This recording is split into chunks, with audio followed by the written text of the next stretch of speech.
Wild Digital for having me here today. It's an honor to be here to speak in front of all of you.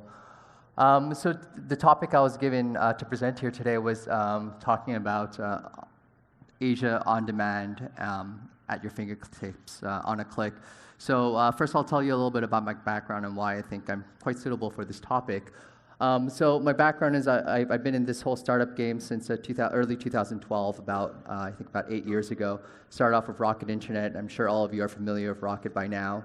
I consider them the godfather of kind of like online businesses here in Southeast Asia. We came in with Lazada, Zalora, Foodpanda, plus a bunch of other ventures that didn't work out.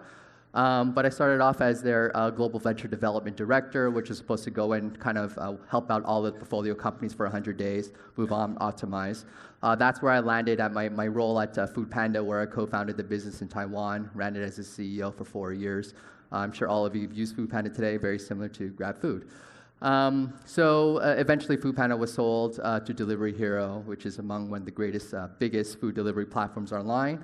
And I moved on to find out what my next venture was going to be. And that's where I decided to join HappyFresh. A very similar concept, except we place restaurants with grocery stores, with supermarkets, where we'll provide on-demand deliveries, ordering from your local supermarket, anything that you want, we'll deliver it to you. So a little bit about HappyFresh. I've been here for about 4 years now. I'm the group COO of the company. We're the largest online grocery player in Southeast Asia. We just raised our Series C round of $20 million from Grab Ventures. If you guys were here with Chris's presentation from Grab Ventures, and also from Line Naver, which is the Korean, Thailand, Taiwan. A lot of these use this Line app, which is kind of like WhatsApp. We're currently in 3 countries in Southeast Asia, with Indonesia, Jakarta being our headquarters. And we're also in Malaysia and Thailand, and we are looking and exploring the expansion of our company into the Philippines and possibly Vietnam. So, I want to talk to you a little bit about this topic I was given today, building on-demand Asia at a click of a button. And I want to tell you about my journey in doing these type of online businesses. And the journey comes in 2 forms, one of them being Foodpanda, one of them being HappyFresh. And I'll tell you how the journeys are very, very different on how we did on-demand. Most of you probably don't know, but when we first started Foodpanda back in 2012, we started in Southeast Asia. The concept of Foodpanda is very different than what it is today. The concept of Foodpanda was supposed to be, yes, an online food delivery platform, but actually without owning any of the last mile logistics. We wanted to act purely as a platform, just similar to our competitors in the US, like in Seamless, where you go online, you pick the restaurant, and the restaurant would deliver it to you. We all thought this would work globally, and we all thought it worked in Southeast Asia. I'll tell you this, it didn't work. And as you know, Foodpanda, GrabFood, we do the last mile, almost maybe 99 to 100% of the orders.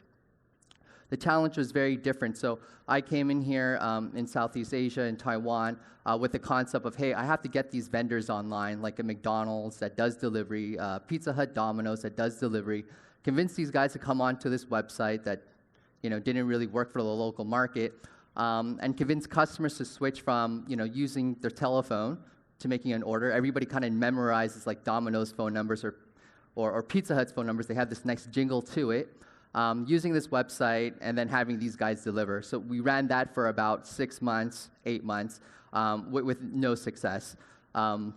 It was a very difficult journey because, number one, customers were already used to these phone numbers, and number 2, when you relied on a lot of these vendors like warungs in Indonesia or these small little coffee shops here in Malaysia, they don't have a dedicated delivery fleet. It's kind of like your mom and dad, and maybe their son would go and send out deliveries if they have time. And it didn't work for a customer because you're going to try this online platform. We spent all this marketing money to try this website, make the order, and then at the end of the day, we call them back saying, hey, the restaurant's too busy, they don't want to deliver it. The customer blames us. They don't really blame the mom and pop vendor. So we had to change that strategy, and we found a gap in the market, and that's how localization and just really understanding what's really needed, product market fit. And we'd identified certain restaurants that didn't have their own delivery service. And these are more of the mid to mid-upper tier, so kind of like your restaurants that you'll find in shopping malls, maybe, for an example, TGI Fridays, Chili's. We partnered up with them because they didn't have last mile delivery. And then all of a sudden, we had a really nice value proposition to give, right? So it completed the ecosystem. Customers now get a vendor that they wanted to order from that they couldn't order before.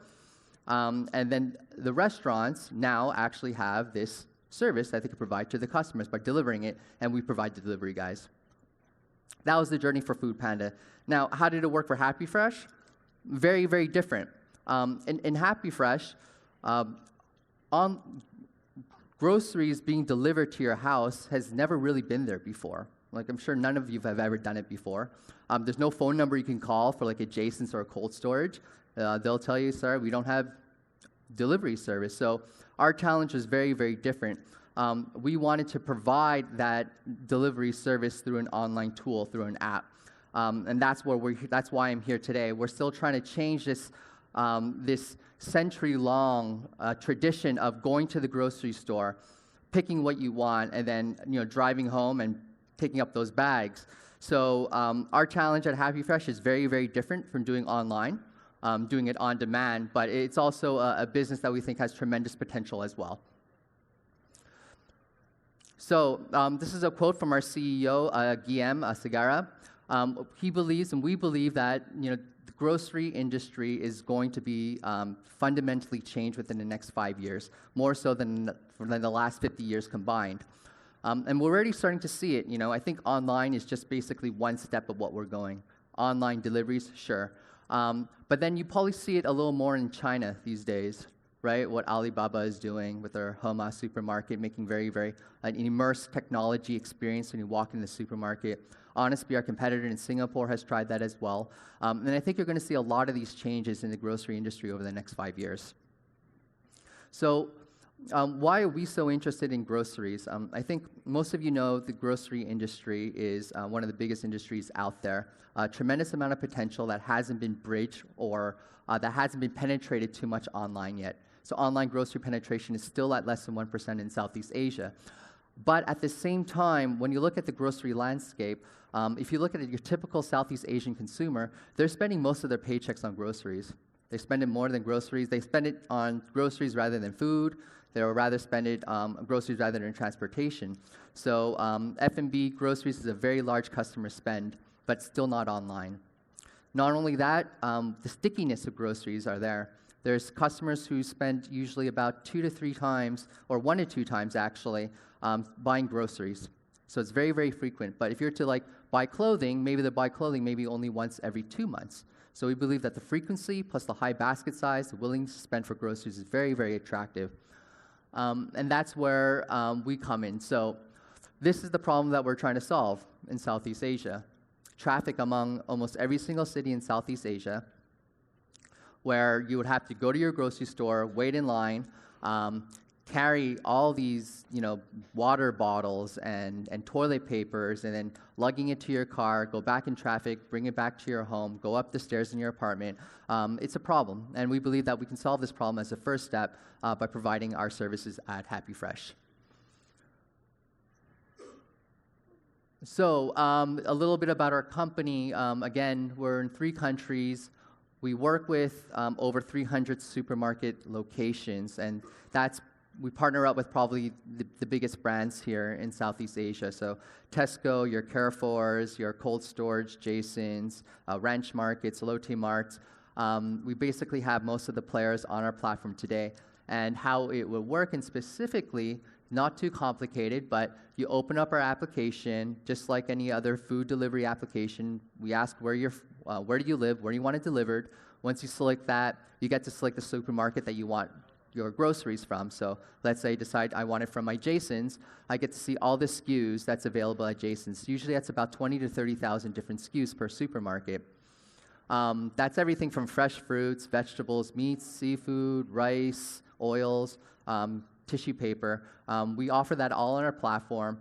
And one thing that we do that's a little different is we actually place what we call a shopper inside the supermarket. And these shoppers are actually trained.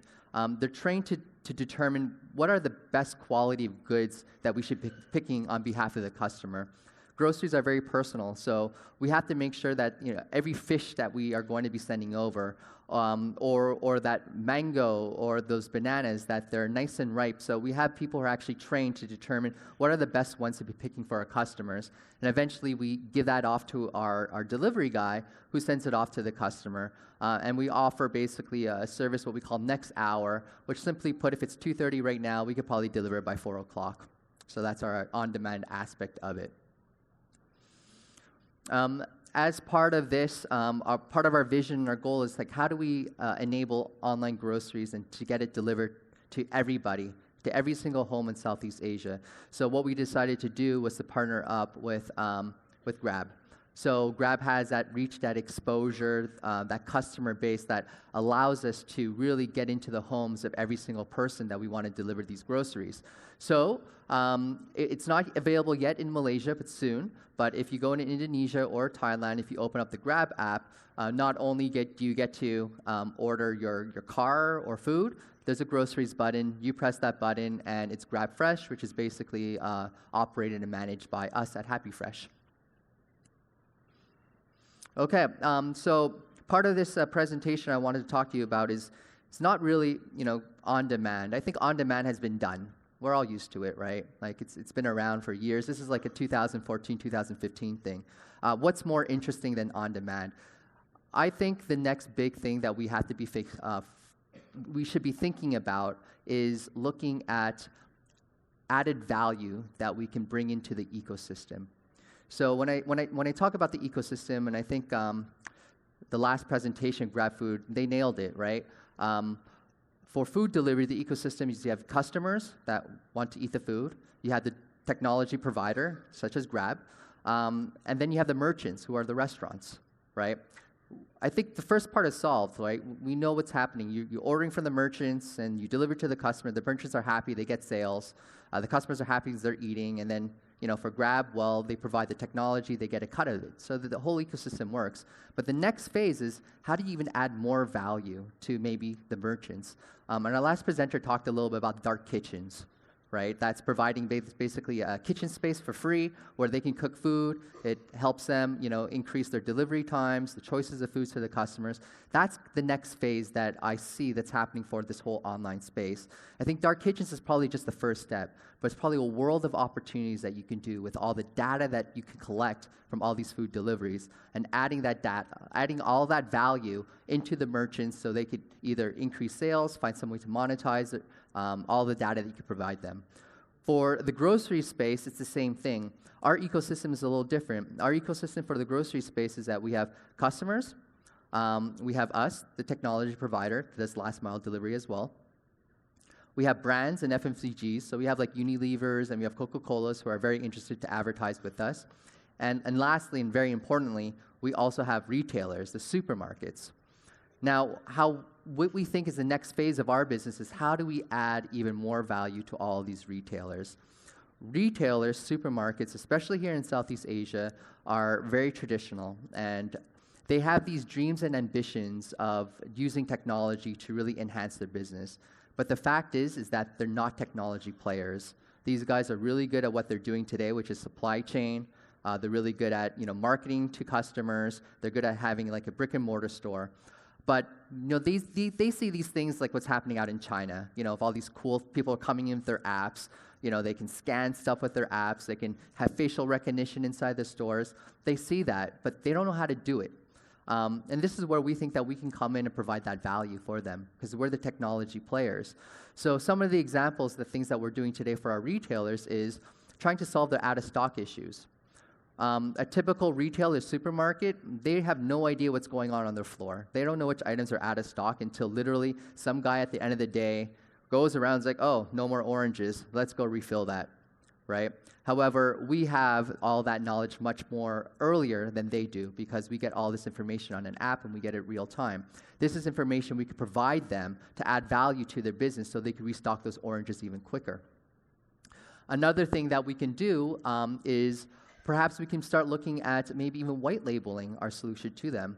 A lot of these retailers, supermarkets out there, they're like, okay, HappyFresh, we've been working with you. We see online sales, it's great, but we want our own brand. Branding is so important to us. We need customer data. well, we've already developed this great app for you. Well, we already have this great app. Now, how about we develop this app for you using the same technology backbone, so using some of the same functionality, using the same synergies? You can use our delivery guys.